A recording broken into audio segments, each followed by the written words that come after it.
Hello everyone! We are here and excited to discuss our topic, but before that, please allow me to introduce myself. I am Erica Mang, together with my co-reporters, Justin Lorenzo and Clint John Martinez.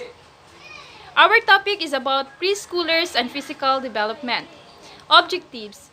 At the end of this discussion, you should be able to: Number 1, describe preschool children's physical growth.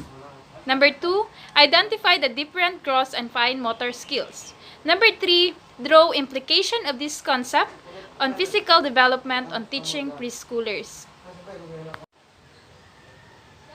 Preschoolers and physical development. The preschool years is commonly known as the years before formal schooling begins. It covers 3 to 5 years old. Although it is known as the year before formal school, it is by no way less important than the grade school years. The preschool years is very important as it lays foundation to later development. At this stage, the child achieves several milestones in life. So as pre-service teacher who might be interested to teach and care for preschoolers need to be knowledgeable about them to be truly intentional and effective teacher. Preschoolers and physical development. The preschool years is commonly known as the years before formal schooling begins. It covers 3 to 5 years old. Although it is known as the year before formal school, it is by no way less important than the grade school years. The preschool years is very important as it lays foundation to later development. At this stage, the child achieves several milestones in life. So as pre-service teacher who might be interested to teach and care for preschoolers need to be knowledgeable about them to be truly intentional and effective teacher. As we can see, the two pictures what preschoolers do or like. They love to move, they enjoy being active, they are also interested to work with their fingers. They have more balance stance than toddlers. They are always happy and enjoy every moment they play. That's what the two pictures want to tell us. Let's proceed to the 6 big ideas about the physical development of preschoolers. Number 1, there are significant changes in physical growth of preschoolers. For example, preschoolers' body develop over time. The areas in their brains that control movement continue to mature.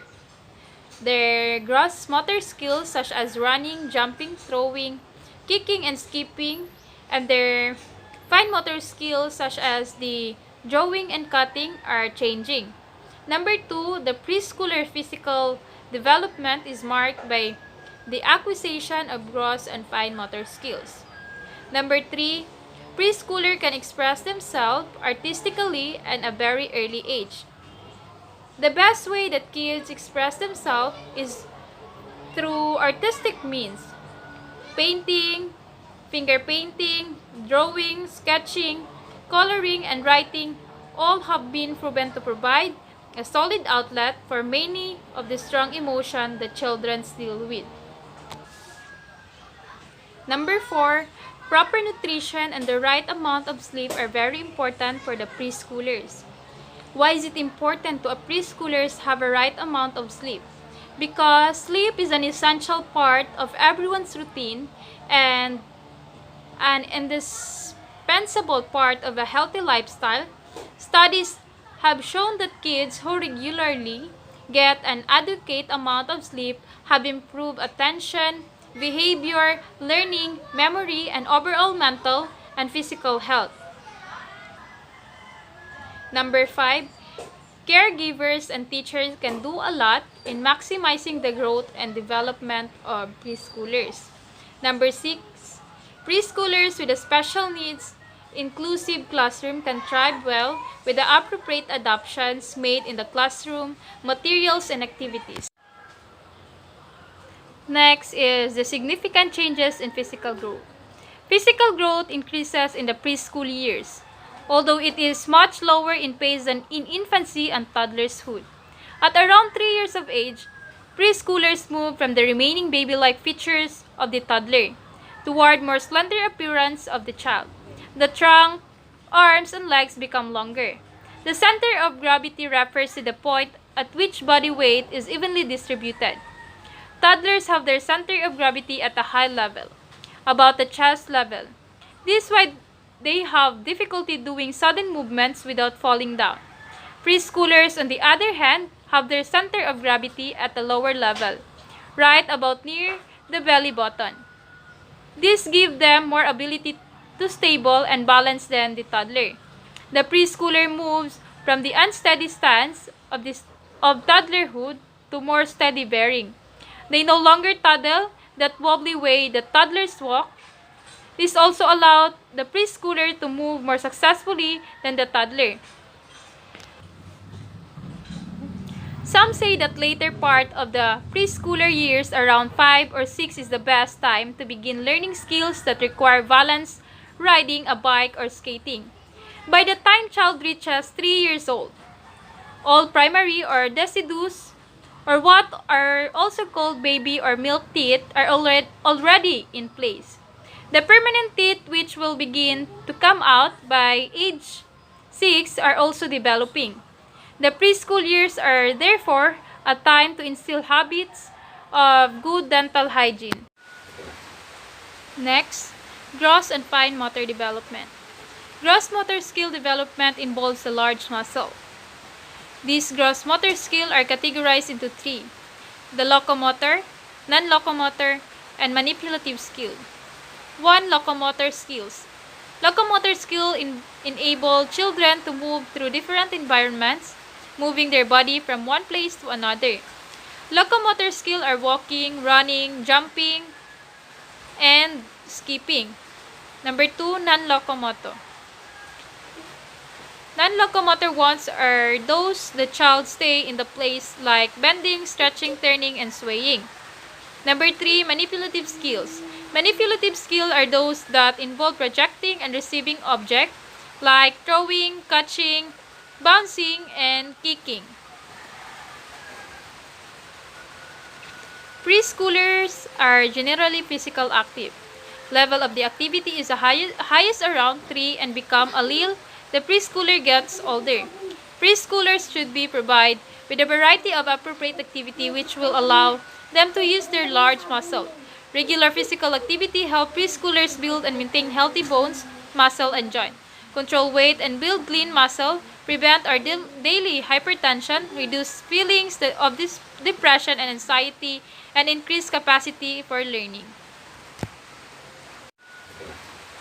Next, gross and fine motor development.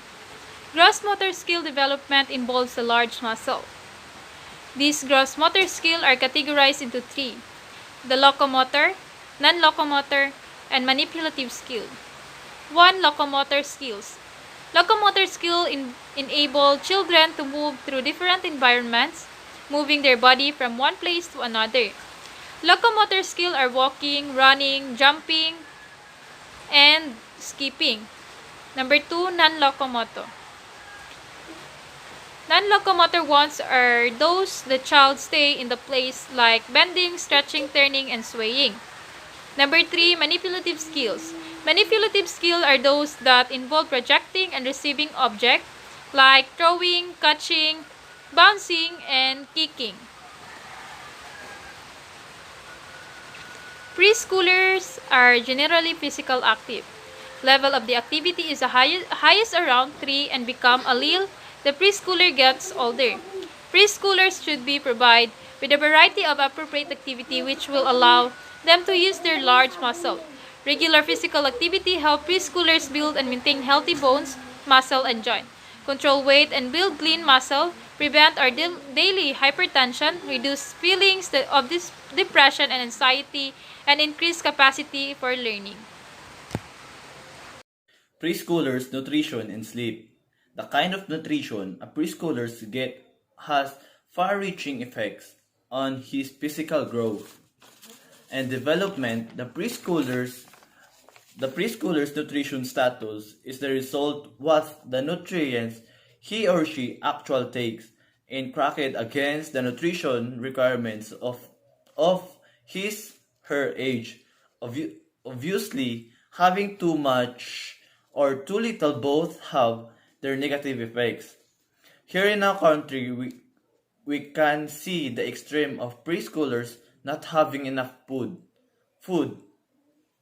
of those on and other the extreme where we find preschoolers who are not just overweight but obese.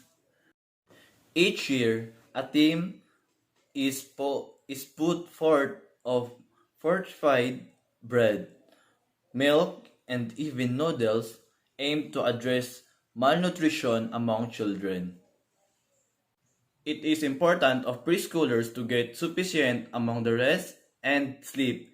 Preschoolers benefit from about 10 to 12 hours of sleep each day.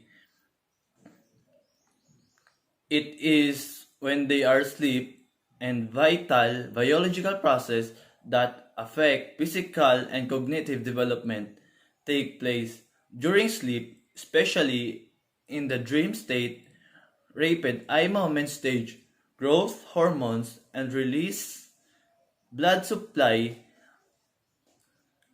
to the muscle are likewise increased, helping preschoolers regain energy at these states while dreaming. Good afternoon, everyone. I'm Clinton Martinez. Now let's talk about fine motor skill. Fine motor skill is development refers to acquiring the ability to use the smaller muscle in the arm, hand, and finger for forcefully. Some of the skill included are picking, squeezing, pounding and opening things, holding, and using or writing implement. It also involves self-help skill like using the spoon and fork when eating. By the end of the preschool years, most children manage to hold a pencil with their thumbs and fingers, draw pictures, write letters, use scissors, do stringing and drilling activities. They can also do self-help skill like eating and dressing up independently. Significant progress in fine motor skills can be expected of preschoolers, especially if handedness or the preference of the use of one hand over the other is usually established around 4 years of age. Earlier than this, preschoolers can be observed do tasks using their hand interchangeably. We can observe a preschooler shifting the crayon from left to right and back again while working on a color activity. Preschoolers' nutrition and sleep. The kind of nutrition a preschooler gets has a far-reaching effect on his physical growth and development. The preschooler's nutritional status is the result of what nutrients he or she actually takes in check against the nutritional requirement for his or her age. Obviously, having too much or too little both have their negative effects. Here in our country, we can see extreme of preschoolers not having enough food and those another end of extreme where we find preschoolers who are not just overweight but the celebration of the Nutrition Month every July is aimed at advocating for proper nutrition. Each year, a theme is put forth to advocate good nutritional habits while government programs on giving out fortified bread, milk, and even noodles aim to address malnutrition among children. It is important for preschoolers to get sufficient amount of rest and sleep. Preschoolers benefit from about 10 to 12 hours of sleep each day. It is when they are asleep that vital biological processes that affect physical and cognitive development take place. Fine motor skills 36 to 48 months. Consistently turns pages of a picture or storybook one page at a time, looking at picture with interest. Purposefully copies diagonal lines. Purposefully bisects across. Purposefully copies a square. Purposefully copies a triangle. Cuts with scissor following line. And 49 to 60 is copies a simple pattern of different basic shapes. Draws a human figure, head, eyes, mouth, trunk, arm, legs, and etc. without prompts. Draw a house without a prompts using geometric forms. color with stroke staying within the lines. Next is personal care and hygiene, or self-help skills. 36 to 48 months.